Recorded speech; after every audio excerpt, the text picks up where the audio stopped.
Yeah, right now it is just a one-goal game. We will see if it stays that way. That goal that the Tigers just scored a couple minutes ago by Gianfranco Casero, under review right now. That review literally going on right now. So if you hear a large cheer, a large boo, you're going to know at just about the same time whether or not that goal stands or not. But it is a great atmosphere right now. We continue our coverage of the scary scene in Cincinnati tonight, as tonight's Monday Night Football game was postponed between the Bills and the Bengals after Bills safety Damar Hamlin collapsed in the first quarter.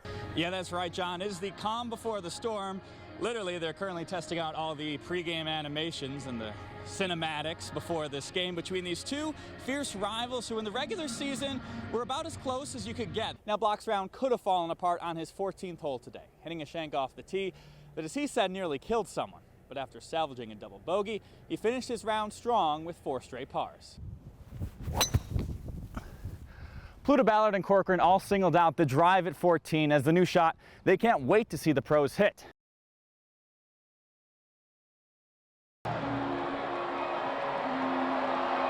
In the opening verse of Mr. Brightside, the Killers sing, "It started out with a kiss." Well, the Bills' connection to the song started last season in December against the Cowboys. Play the Killers. Mr. Brightside? Yeah. I remember at Utah games, we'd always play it in the fourth quarter. And I was just like, I wish they could play like Mr. Brightside right now. Brian Habercorn, who's in charge of Highmark Stadium Game Day Entertainment, heard the request and acted immediately. So we played Mr. Brightside, great fan reaction and great reaction from the players too. And I thought after the game, well, if the players are that energized to hear the song, let's enhance it a little bit. Before the Steelers playoff game, Habercorn got together with the Bills content team and created a lyric video to play in the stadium, kicked off with Kincaid's requests from Dawson Knox's Mic'd Up. The crowd went nuts for it. After that, we thought, okay, let's keep this running. It got a strong reaction this year for the home opener, but in the Monday night blowout win against the Jaguars, it reached a new level. Yeah, I've never heard a crowd sing along louder than that, and I was just like, we absolutely have to lean into this. I captured the video of the team rocking out on the field. Dawson's wife Alexandra did too. They got millions and millions of views. This is becoming our thing. It's definitely something we look forward to, especially, home games in front of our fans. It makes it even more fun. Now, while the Bills' connection to Mr. Brightside started last season, it was enhanced this past summer when videos were posted of the team jamming out to the song at Knox's wedding.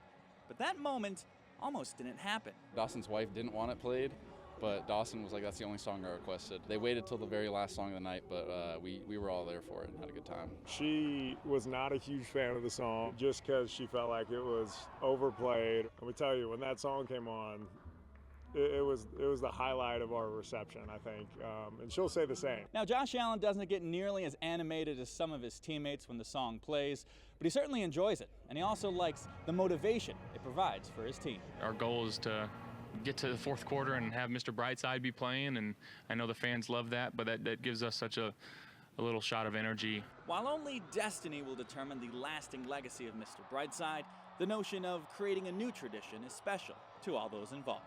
That is the moment you live for. It's something that I'm going to live with the rest of my life as something that I helped contribute to. I joke with Dawson all the time, I'm like, you're going to come back in 10 years and be the legend of the game and play Mr. Brightside. I think Dalton and I would be very honored, and I think my wife played a little part in it as well, so I'll definitely give her credit. I just hope it goes on for as long as I'm here. Hopefully longer. Reporting inside the Buffalo Huddle, I'm AJ Feldman. When Syracuse head coach Felicia Leggett-Jack first saw Rochester native Deasia Fair play, she couldn't believe she was the only one watching. I'm like, oh my gosh. I'm looking at my colleagues walking by. It was me and Coach Sharkey sitting there by ourselves, and everybody's waving at us, and I'm like, y'all not coming to see this young lady? Their loss was her gain, as Leggett-Jack recruited Fair to play at UB. Then the two went to Syracuse together in 2022.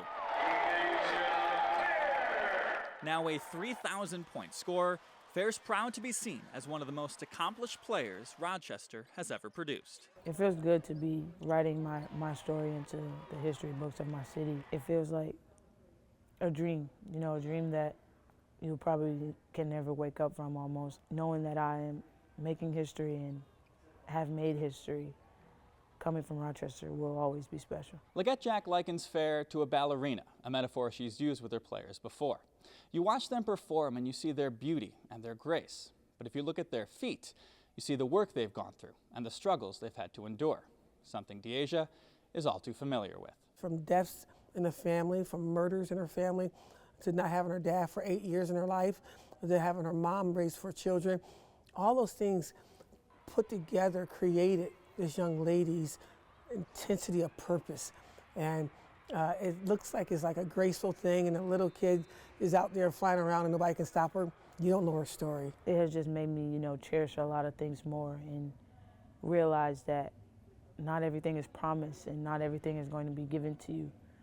You have to work for it, and you have to be willing to sacrifice things to get where you want to be. While Leggett Jack's time coaching Fair is coming to an end, she'll always be in her corner.